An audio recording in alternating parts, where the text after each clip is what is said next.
विजेश्वर झा स्नातकोत्तर वेद विभागीय प्राचार्य। अधुना संहिता मंत्राणां व्याख्यानं प्रस्तुतं।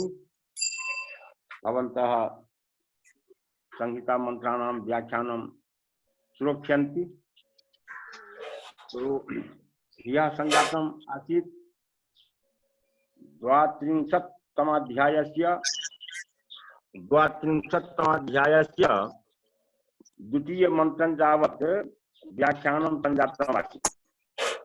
अधुना तृतीयात् मंत्रात् प्रारभ्येत। तत्र प्रथमं तृतीयो मंत्रो यथा। हरेः ओम न तस्य प्रतिमा अस्ति नाम महर्यसः हिरण्यगर्भ रेखमामाहि पुंसीखा यस्मान्न जात इत्येखः। अयं मंत्रः सर्वमेधजागस्य तृतीयो मंत्रः। तत्र मंत्रः प्रस्तौति तस्य प्रतिमानम् उपमानं किञ्चित् वस्तुना इत्याह महीधरः। तस्य कस्य तस्य ज्योतिस्वरूपस्य यः आदित्यवर्णः अस्ति। पूर्वस्मिन् अध्याये आदित्यवर्णं तमसः परस्तात् इत्युक्तम् आसीत्। तस्य आदित्यवर्णस्य आदित्यस्वरूपस्य स्वयं प्रकाशरूपस्य परमेश्वरस्य प्रतिमानम् अर्थात उपमानं काचित् उपमा तस्य नास्ति। स अनुपमेय इत्यर्थः। न तस्य प्रतिमा अस्ति। अस्य मंत्रस्य व्याख्याने बहुभिः आचार्यैः प्रतिमानं प्रतिकृतिः इति उच्यते। माने प्रतिमा पूजायाः विरोधः। कैश्चित् आचार्यैः प्रतिमा पूजायाः निषेधः अनेन मन्त्रेण क्रियते। परन्तु प्रतिमा पूजायाः संबंधे अत्र मंत्रे नास्ति किमपि। अपितु मंत्र के द्वारा बहुत से आचार्य अपने यहाँ जो परंपरा से चली आ रही है प्रतिमाओं की पूजा, उसका विरोध करते हैं। बहुत से आचार्य कहते हैं कि देवताओं की, ईश्वर की प्रतिमा नहीं होती है, उनका विग्रह नहीं होता है, विग्रह की पूजा नहीं होनी चाहिए। जबकि मंत्र का तात्पर्य तो नहीं है। मंत्र का तात्पर्य है कि वो जो आदित्य वर्ण स्वरूप, आदित्य स्वरूप अर्थात प्रकाश स्वरूप जो परमेश्वर है, तस्य प्रतिमानम प्रतिमानम उपमानम उपमा इत्यर्थः। प्रतीति उपसर्गः उप इत्यस्य उपसर्गस्य अर्थे विद्यते। प्रतिमानम अर्थात उपमानम नास्ति। ज्योतिष स्वरूपस्य परमेश्वरस्य स्वयं प्रकाशस्य, ज्योतिष स्वरूप जो परमेश्वर है, स्वयं प्रकाश है, उनकी कोई उपमान नहीं है। वो अनुपमेय हैं। उनकी तुलना किसी से भी नहीं की जा सकती है। ऐसा तात्पर्य है मंत्र का कि न तस्य प्रतिमा अस्ति। इससे पूर्व के अध्याय में छंदः के संबंध में आया है। मां छंदः, प्रमा छंदः, प्रतिमा छंदः। तो प्रतिमा एक छंद भी होता है। प्रतिमा विग्रह को भी कहा जाता है, प्रतिमा उपमा को भी कहा जाता है। तो यहाँ उपमा से लेना है कि वो जो आदित्य वर्ण स्वरूप स्वयं प्रकाश परमेश्वर है, उनकी कोई उपमा नहीं है, वह अनुपमेय है। क्यों है ऐसा? तो मंत्र कहता है कि दस्य नाम महद्यसः ही तस्मात् कारणात् नाम इति शब्दः, नाम इति प्रसिद्धार्थकः शब्दः। जस्य आदित्य वर्ण स्वरूपस्य परमेश्वरस्य, वो जो आदित्य वर्ण स्वरूप परमेश्वर है, उनका जो जस है वह प्रसिद्ध है, उनका जो जस है वह नाम है, उनका जो जस है वह नाम है। यहाँ जो नाम शब्द रखा गया, तो नाम यहाँ संज्ञावाचक नहीं है, नाम है प्रसिद्ध, उसका जो जस है वह नाम है अर्थात प्रसिद्ध है, जो अनुपमेय है, क्योंकि इसलिए उनकी जो प्रतिष्ठा है वह सर्वत्र प्रसिद्ध है। वो स्वरूप है परमेश्वर। हिरण्यगर्भः इत्येक मामहिपुंसी इति एका दशमन्न जात। इसमें 4 अनुवाकों की चर्चा की गई है। इससे पूर्व के अध्याय में, इससे पहले जो कहा गया है 25वें अध्याय में और 12वें अध्याय में, फिर 8वें अध्याय में जो कुछ अनुवाक है उसको आप तो दाम का जो होता है, एक सोमजा की जो संख्या है, जो 7वें दिन किया जाता है, उस 7वें दिन में इन सूक्तों का भी पाठ होता है। इसके द्वारा हिरण्यगर्भ, वो जो आदित्य स्वरूप परमेश्वर है, उनकी चर्चा की जाती है, उसको भी पढ़ना चाहिए, ऐसा कहा गया है। और इस तरह से ब्रह्मयज्ञ में, जप में या सर्ववेद में, सर्ववेद के जो ये मंत्र है, इन मंत्रों का और हिरण्यगर्भ इत्यादि जो सूक्त है, उसके बाद यह जो सूक्त है कि एक मामहिपुंसी दशमन्न जाता इत्यादि तो अनुवाक है, सूक्त है, उसका भी इस प्रकरण में पाठ करना चाहिए। यह मत का तात्पर्य है। ये तृतीय मंत्र हुआ और इस तरह से आगे का मंत्र है। क्या आवाज आ रही है कि नहीं? जी जी जी जी। आगे का मंत्र है, सावधानी से पढ़ना चाहिए। एकोह देवः हरि ओम, एकोह देवः प्रदिशोऽनुसर्पाः पूर्वोह जातः अन्तः स एव जातः सदनिच्यमानः प्रत्यङ्गनास्ति सति सर्वतो मुखः। यह जो मंत्र है, चौथा मंत्र, वो चौथा मंत्र, इसके द्वारा ब्रह्मवादी ऋषि लोग यह प्रस्तुत करना चाहते हैं कि एकोह देवः प्रदिशोऽनुसर्पाः पूर्वोह जातः स उ गर्भे अन्तः। माने इस मंत्र में क्रियापद है तिष्ठति, यह क्रियापद है, और जना जो है वो संबोधन पद है। इसका पदच्छेद किस तरह से समझो। एका यह प्रथमांत पद है, ह यह अव्यय पद है, देवः यह प्रथमांत पद है, तो देव है विशेष, एक है उसका विशेषण। अब प्रदिशा जो है वो द्वितीयांत पद है, अनु है उपसर्ग, और सर्वा जो है वो भी द्वितीयांत पद है। प्रदिशा सर्वा द्वितीयांत पद है। प्रदिशौ प्रदिशा प्रदिशम प्रदिशौ प्रदिशा द्वितीया का बहुवचन। उसी तरह से सर्वा भी स्त्रीलिंग का रूप है, सर्वा सर्वे सर्वा सर्वाम सर्वे सर्वा।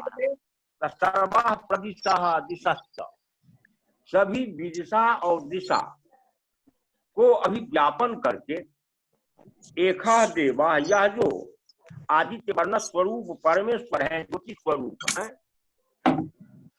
तो और यह बात प्रसिद्ध है कि पूर्वो जाता है, जब कुछ नहीं था सृष्टि के प्रारंभ में, जब कुछ नहीं था उस समय में भी उसकी सत्ता थी।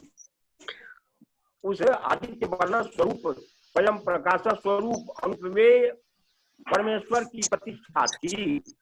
कोई कहते हैं कि पूर्व हो जाता है, अथवा यह भी तात्पर्य हुआ कि सृष्टि के प्रारंभ में सबसे पहले यही हिरण्यांड के द्वारा, हिरण्यगर्भ के द्वारा उत्पन्न हुई। हिरण्यांड, हिरण्मय जो अंड था, उसी अंड से यह जो विराट परमेश्वर है उसकी उत्पत्ति हुई है। इसमें पूर्वो हो जाता है। और वही जो है, जो गर्भ के मध्य में भी वही रहता है, गर्भ के मध्य में भी रहता है। सृष्टि के प्रारंभ में वही हुआ।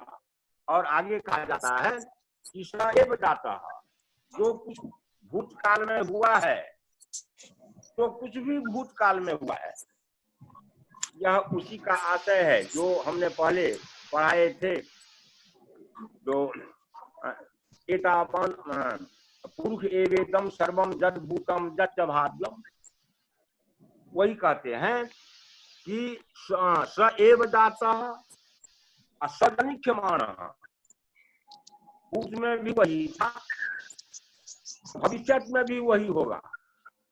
जद भूतम जद भाव्यम, तो स एव जाता असदनिक्षमाण, वही उत्पन्न हुआ और वही उत्पन्न होगा।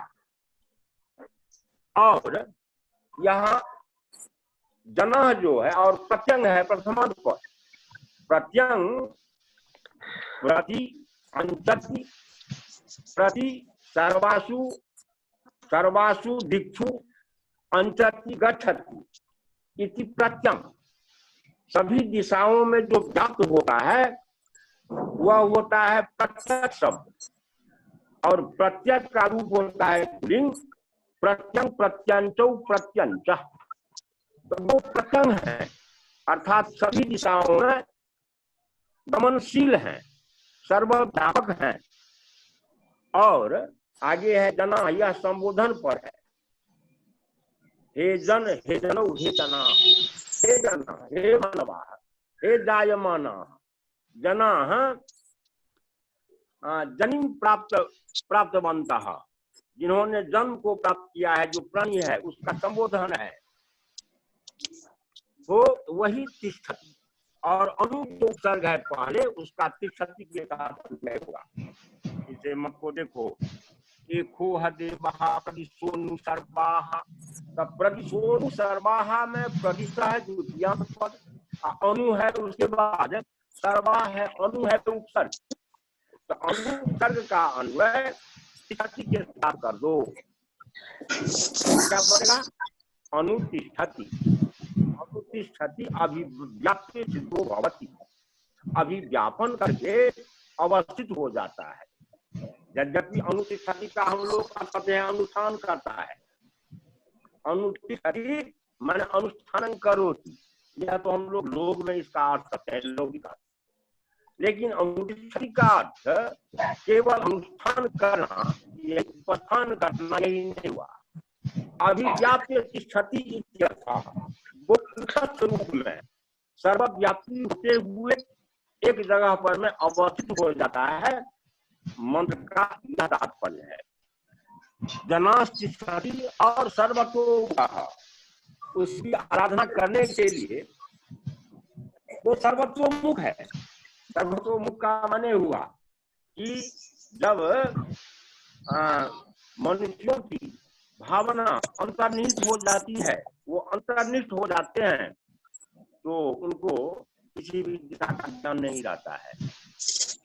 इस तरह से समाधिस्थ व्यक्ति पूरब की ओर पूजा कर रहे हैं, या पश्चिमाभिमुख होकर के कर रहे हैं, या उत्तराभिमुख होकर के कर रहे हैं, या दक्षिणाभिमुख होकर के कर रहे हैं, शास्त्र का नियम वहां नहीं लागू होता है। वो जिधर करेंगे वही ठीक है। अवधूत की अवस्था है, अवधूत की अवस्था, जब अवधूतावस्था हो जाती है तब क्या होता है, उसको बात ज्ञान कुछ नहीं रहता। तो परमेश्वर सर्वतोमुख है, जहां से को हम पाना चाहेंगे वहीं वो मिल जाएंगे। हमारे यहाँ कहावत है मैथिली में कि रोटी के मुंह कुम्हार। रोटी का मुंह किधर होता है, जहां तोड़ोगे वही रोटी का मुंह है। उसी तरह से ईश्वर कहाँ है, तो जहां तुम हो वही है, क्योंकि वो सर्वतोमुख है। वही है कि एको देवः परिचरो सर्वाः पूर्वो जातः स उ गर्भे अंतः स एव जातः स जनिष्यमानः सत्यं अनुतिष्ठति ये जनः खलु परमेश्वरः सर्वतोमुखः अस्ति। ये मानव वो सर्वतोमुखी है, चारों ओर उनका मुख है, चारों ओर से उनका दर्शन हो सकता है, चारों ओर से उनका ग्रहण हो सकता है। ऐसा जो इस मंत्र का तात्पर्य हुआ। इसके संबंध में मैं इधर ने लिखा कि ह इसी प्रसिद्धम, ह जो है वह प्रसिद्ध अर्थ में है। एको ह देवाः सर्वाः प्रदिशः अनुतिष्ठति।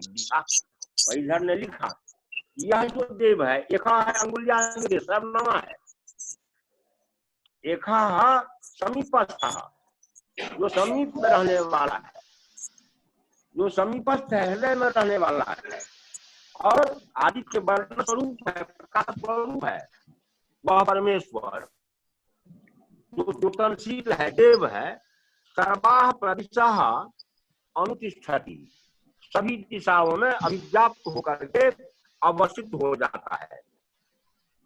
ये जना, ये जन्म लेने वाले प्राणी, यह बात भी प्रसिद्ध है कि वो जो आदित्य वर्ण स्वरूप स्वयं प्रकाश परमात्मा है, एका पूर्वः प्रथमो जातः उत्पन्न। सबसे पहले जब सृष्टि का प्रारंभ हुआ तो सबसे पहले वही हिरण्यगर्भ जो विराट पुरुष हैं वही हुए, वही उन्होंने ही आकार ग्रहण किया। और वह जो है ज्योति स्वरूप परमेश्वर गर्भे अंतः, गर्भ मध्य स एव तिष्ठति, प्राणी के अंतःकरण में वो रहता है। गर्भ का माने ये नहीं हुआ कि केवल मातृ गर्भ, माताओं के गर्भ में ईश्वर रहते हैं, तो बात नहीं है। प्राणी मात्र के गर्भ में, प्राणी मात्र के गर्भ में, प्राणी मात्र के अंतःकरण में वो विराजमान है, वो सब में रहते हैं। स उ गर्भे, और वह जो परमेश्वर है स एव जातः, वही एक देह से दूसरे देह के द्वारा उत्पन्न भी जो होता है। या चार प्रकार के जो प्राणी है, अंडज, पिंडज, छेदज और उखमज, वो सबों के रूप में वही होते हैं, उनकी सत्ता सब जगह है। स एव जातः, और सजनिष्यमानः, जो हो गया है वो तो नष्ट हो जाएगा, और फिर जो होने वाला है वो भी वही होगा। और प्रत्यंग, चारों ओर रहने वाला है, और चारों ओर रह करके वह सर्वतोमुख है। सर्वतोमुख, चारों ओर से उनका मुख है। जिस किसी दिशा से प्राप्त किया जा सकता है, उनकी उपासना की जाती है, उनसे साक्षात्कार हो सकता है। हम जहां कहीं भी जाएं, ईश्वर वही है। इस मंत्र का यह तात्पर्य है। और इसके आगे का मंत्र है जस्मात् जातम। तो जस्मात् जातम न पुरा किंचनैव बभूव भुवनानि विश्वा प्रजापतिः प्रजया सगुणरानश्चीनि ज्योति गुंखि सतते सकोडसी। यह जो मंत्र है जस्मात् जातम न पुरा, जस्मात् परमेश्वरात् पुरा पूर्वम न किमपि आसीत्, जिस परमेश्वर से पहले कुछ नहीं था, अर्थात सबसे पहले वही था। न सदासीन नो सदासीत तदानी, नासीद रजोलो व्योम परोजत नासीय सुख। उस समय में कुछ नहीं था तो भी वो था, उनकी सत्ता थी। वही कहता है कि जस्मात् जातम न पूरा, जस्मात् अनुभव गम्य मानात परमेश्वरात, जिस अनुभव गम्य मान परमेश्वर से पहले कुछ नहीं था। किंच नैव, कुछ नहीं था, कहीं कुछ नहीं था। और जो आहूव भुवनानि विश्वा, मंत्र कहता है यह सर्वव्यापी सर्वतोमुखा परमेश्वर आबभूव, आबभूव है यह अंतर्निहित नियत प्रत्यय, नियंत्र का प्रयोग होना चाहिए। नियंत्र जैसे बुधात अगर हम नियंत्र प्रत्यय करेंगे तो भावी बन जाएगा। तो भावी धातु का प्रकार में भावयाम बभूव, भावयाम बभूवतु, भावयाम बभूव। तो भावयाम बभूव, भावयाम बभूवतु, भावयाम बभूव आ लगा दीजिए। आ भावयाम बभूव, आ भावयाम बभूवतु, आ भावयाम बभूव, आ भावयाम चकार, आ भावयामत। ऐसा का अनुयोग करने पर में प्रयोग करना चाहिए। परंतु इस यह जो निरर्थक जो धातु है भावी धातु, उसके बदले केवल अंतर्निहित निहित को रख करके यहाँ प्रयोग किया गया है। तो जहाँ आबभूव भुवनानि विश्वा, जहाँ परमेश्वर, जहाँ सर्वव्यापक, सर्वतोमुखः, सर्वत्र व्यापक परमेश्वर, विश्वा भुवनानि, विश्वानि भुवनानि, सर्वाणि भूमंडलानि, सभी मंडलों को भावयाम बभूव, उन्होंने ही उत्पन्न करवाया, उन्होंने ही उत्पन्न किया, उन्होंने ही उत्पन्न किया। तो यहाँ निका इसलिए कि जो आबभूव, आबभूव जो क्रिया है और उसका कर्म है यहाँ विश्वानि भुवनानि। यहाँ निज प्रत्यय का कल्पना अवश्य करना पड़ेगा, निज प्रत्यय की कल्पना अवश्य करनी पड़ेगी, क्योंकि भुवनानि विश्वा, भुवनानि विश्वानि भुवनानि आबभूव, संपूर्ण विश्व को उन्होंने बनवाया। तो बना क्या, बनने वाला तो विश्व भुवन था। तब होना चाहिए क्रिया में कि विश्वानि भुवनानि आबभूव, अपने आप यह विश्व बना, अपने आप नहीं बना। चाह भावयाम बभूव, उन्होंने बनवाया। इसीलिए प्रयोग आ रहा है यहाँ कि जो आबभूव भुवनानि विश्वा, परमेश्वर, सर्वतोमुखः परमेश्वर अथवा सर्वव्यापकः परमेश्वर, विश्वानि भुवनानि, यह कर्म कारक है और द्वितीया विभक्ति हुई है। संपूर्ण विश्वों को, विश्व शब्द सर्व शब्द का पर्यायवाची है, सभी विश्वों को या सभी भुवनों को उन्होंने उत्पादित करवाया। और वही है प्रजापति। प्रजापति प्रजा संग्रहाना, और स्वयं क्या करते हैं अन्य प्रजाओं के साथ। प्रजया में यहाँ कहना चाहिए प्रजा भी, प्रजाओं के साथ। तो एक प्रजा के साथ वो रमण करते हैं तो बात नहीं है, सभी प्रजाओं के साथ। तो प्रजया में जो एक वचन किया गया वह दात्या है, जाति के अर्थ में दाता एक वचनम, जाति वाचक मान लीजिए उसको। तो सभी प्रजाओं के साथ प्रजापति ही प्रजया संग्रहानः सम्यक रूपेण रममानः तिष्ठति। सभी प्रजाओं के साथ ये जो 4 तरह के उनकी प्रजाएं हैं, अंडज पिंडज सेदज उखमज, जितने प्राणवान प्रजाएं हैं, जितने भी प्राणवान प्रजाएं हैं, उन सभी प्रजाओं के साथ वो सम्यक रममान होते हैं, एक साथ रहते हैं। जिसके संबंध में कृष्ण जी कहा कि सयुजा सखाय, वो सयुज है, सखाय है, सम्मान करने वाला है और दोनों रहता है। सुपर्णा, दोनों सुपर्णशील है, सुपर्णशील है, एक जगह से दूसरी जगह जाने वाला होता है। प्रजापति प्रजा संग्राम, त्रीणि ज्योतिषी सतते, त्रीणि ज्योतिषी सभी प्रजाओं के साथ रहकर, और ये जो तीन तरह के प्रकाश हैं, तो तीन तरह के प्रकाश कौन है? ये तीन तरह के प्रकाश जो माने रवि इंदु और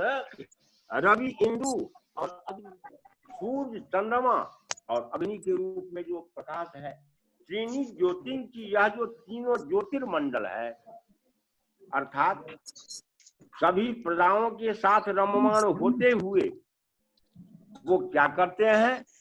तो अग्नि का भी सेवन करते हैं और चंद्रमा का भी सेवन करते हैं और सूर्य का भी सेवन करते हैं। कहने का तात्पर्य है कि अग्नि का माने हुआ पृथ्वी स्थानीय देवता या पृथ्वी, जिसका आधार है सभी देवताओं का। तो पृथ्वी, अंतरिक्ष और दिक्, तीनों का उपयोग परमेश्वर इन प्राणियों के लिए करते हैं। सबों के साथ रममाण होकर के प्रजापति प्रजा संग रहना, वो परमेश्वर उन प्रजाओं के साथ सम्यक रूप से रहते हुए, रममाण करते हुए तीन ज्योतियों को, अर्थात तीनों प्रकाशों को, अग्नि, सूर्य और चंद्रमा, इन तीनों का सेवन करते हैं। सचते सेवते इत्यर्थः प्राप्नोति।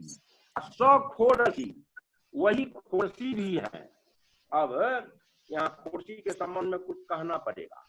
खोड़सी शब्द के कितने अर्थ होते हैं?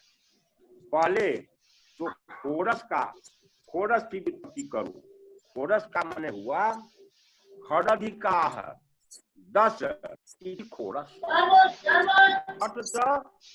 खट अधिकाह 10 इति खोड़स। खट और 10 को पहले समास करो, एक संख्यावाची को दूसरे संख्यावाची के साथ। तो 10 माने खट को 10 के साथ, खट अधिकाह 10 इति खोड़स। इस तरह से पंचाधिकाह 10 पंच 10, एकाधिकाह 10 एकादश, द्व्यधिकाह 10 द्व्यधिकाह 10, द्विदश या द्वादश। यहाँ व्यस्तन संख्यायाम बहुगुणी जैसी जो 20 शब्द और अष्टम शब्द का आत्म होने के कारण द्विदश नहीं द्वादश होता है। द्विदश का माने हो गया 20, लेकिन द्वादश का माने हुआ 12। उसी तरह से त्रयोधिकादश त्रयोदश, चतुराधिकादश चतुर्दश, पंचाधिकादश पंचदश, खडाधिकादश खोड़स। तो पंचाधिकादश तो 15 हुआ, चतुराधिकादश तो चतुर्दश हुआ, और खडाधिकादश खड़दश होना चाहिए। उपयोग होता है खोड़स। कई जगह खोड़स का पाठ है, द्वादश चमे खोड़स चमे खोड़स चमे। हम लोग गिनती भी करते हैं, पंचदश खोड़स सप्तदश अष्टादश एकोनविंशति विंशति। तो खड़दश के बदले हम लोग खोड़स बोला करते हैं। यहाँ खडाधिकादश इसका देखो, ध्यान देकर पढ़ो। वो परमेश्वर खोड़सी है। खोड़सी के कितने अर्थ होते हैं? तो पहले हमने कहा कि खोड़स का अर्थ समझो, जो 6 से युक्त 10 है वही खोड़स है। तो यहाँ वृक्षोदरादित्वात्, वृक्षोदरादि यथोपदिष्टम, वृक्षोदरादित्वात् शब्द की शुद्धि कर लो। खट है 10 है, तो 10 के स्थान में 10 योग किया गया, खट और 10। खोड़स 10 के स्थान में 10 भाग और खट के स्थान में 2 भाग, खोड़स होता है। यह हुआ खोड़स शब्द की सिद्धि। और इसी खोड़स से खोड़सी बनेगा। तो खोड़सी का 3 अर्थ होता है। एक होता है खोड़सी, खोड़सी ग्रहो भवत। खोड़सी होता है ग्रह।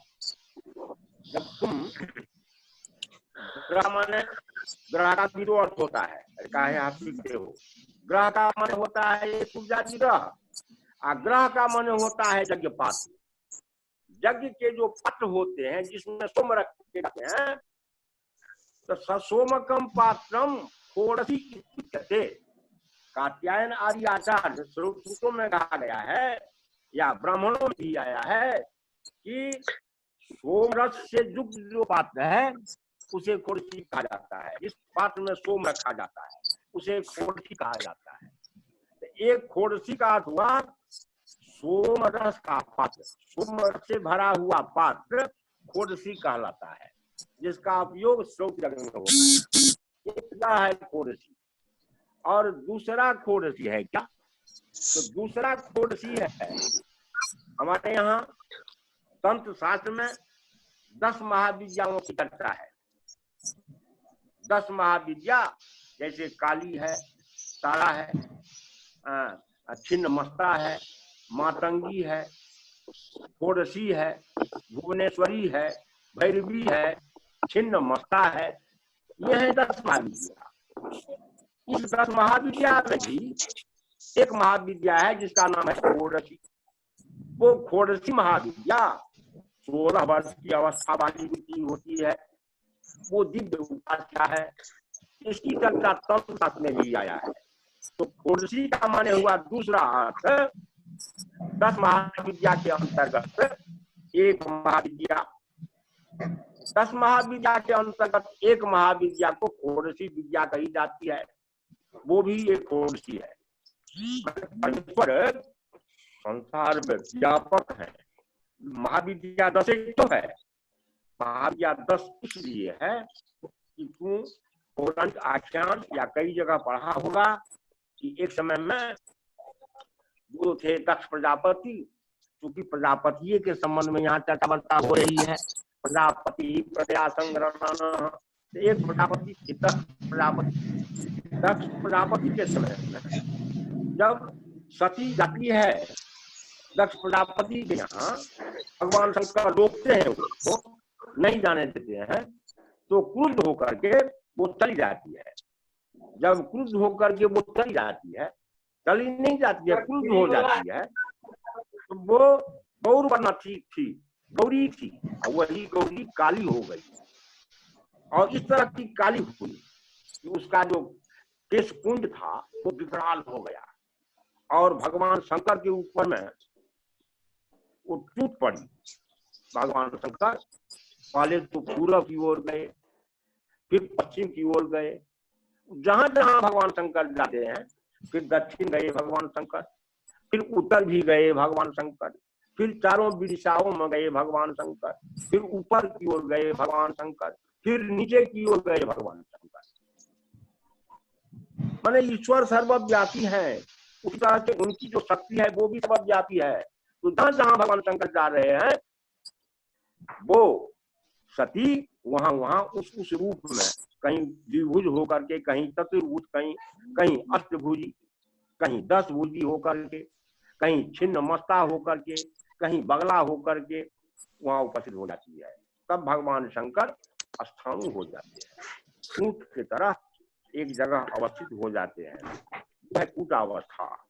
इस तरह से खोड़सी एक विद्या है। 10 महाविद्याओं में एक विद्या खोड़सी विद्या है। तो खोड़सी शब्द का एक दूसरा अर्थ हुआ। खोड़सी शब्द का पहला अर्थ हुआ सोम सहित यज्ञपात, एक अर्थ, और दूसरा अर्थ हुआ कि 10 महाविद्याओं से एक महाविद्या, और एक तीसरा अर्थ हुआ यहाँ है मैंने प्रजापति प्रजया ज्योति सत्य खोड़सी, अर्थात स परमेश्वर खोड़सी अस्ति। खोड़सी संयुक्त 16 अवयव वाले, 16 अवयव वाले परमेश्वर वो तीनों प्रकाशों का सेवन करते हैं। यहाँ खोड़सी का खोड़स अवयव वाले, तो खोड़स अवयव कौन कौन, जो सांख्य दर्शन में आया है, खोड़स कष्ट विकारो न प्रकृति न विकृति पुरुषः अजा में काम लोहित शुक्ल वर्णाम बहवी प्रजामानाम नमामा अजाजेताम दुखमाना भजन्ते भोगाम नमस्ताम मूल प्रकृति महदाद्या प्रकृतिया सप्त खोड़स विकारो। यहाँ खोड़स माने हुआ, खोड़सी का माने खोड़स, अर्थात खोड़सा वैव संयुक्त, 16 अवयव से संयुक्त, तो 16 अवयव कौन कौन अवयव? तो 5 ज्ञानेन्द्रिय, 5 कर्मेंद्रिय, पंच महाभूत, 5 ज्ञानेन्द्रियां, 5 कर्मेंद्रियां और 1 मन, ये मिला करके यह जो संसार है उसके द्वारा यह व्यवहार होता है। वही कहते हैं कि वह जो परमेश्वर है वह षोडशी है, अर्थात वो प्रजा के रूप में जब आते हैं, प्राणी के रूप में जब आते हैं तो प्राणी विकारवान होता है, परमेश्वर अविकारी है, लेकिन वह उन्हीं का अंश जब शरीर धारण करता है उसका शरीर विकारवान होता है। वह षोडश विकारात्मक जो अव्यय है, षोडश विकारात्मक जो अवयव है, उस अवयव से युक्त होकर के वो षोडशी इसका सूर्य का, चंद्रमा का और अग्नि का सेवन करते हैं, अर्थात इस सब का वो उपयोग करते हैं। इस तरह से उपयोग करके यह सांसारिक जो है माने कर्म फल उसको वो प्राप्त करते हैं। यह आशय इस मंत्र का है। इसलिए मंत्र की जो व्याख्या है, एक एक शब्द जो है इसका उसका सही ढंग से अध्ययन और उसको मन करके रखना चाहिए। तो खास करके इस मंत्र में षोडशी शब्द का हमने 3 अर्थ कहा और षोडशी का मैंने विग्रह भी कहा। षोडश अवयवा सन्ति अत्यधिक षोडशीन, और उसी षोडशी शब्द का रूप होगा यह नकारांत शब्द षोडशी, षोडशिनौ, षोडशिनः। तो षोडशी 16 अवयव, 16 अवयव वाला 1, षोडशिनौ 16 अवयव वाले 2, षोडशिनः मैंने 16 अवयव वाले बहु। इस तरह से षोडशी शब्द षोडशी, षोडशिनौ, षोडशिनः ऐसा इसका रूप होगा। तो 3 अर्थ हुआ षोडशी का।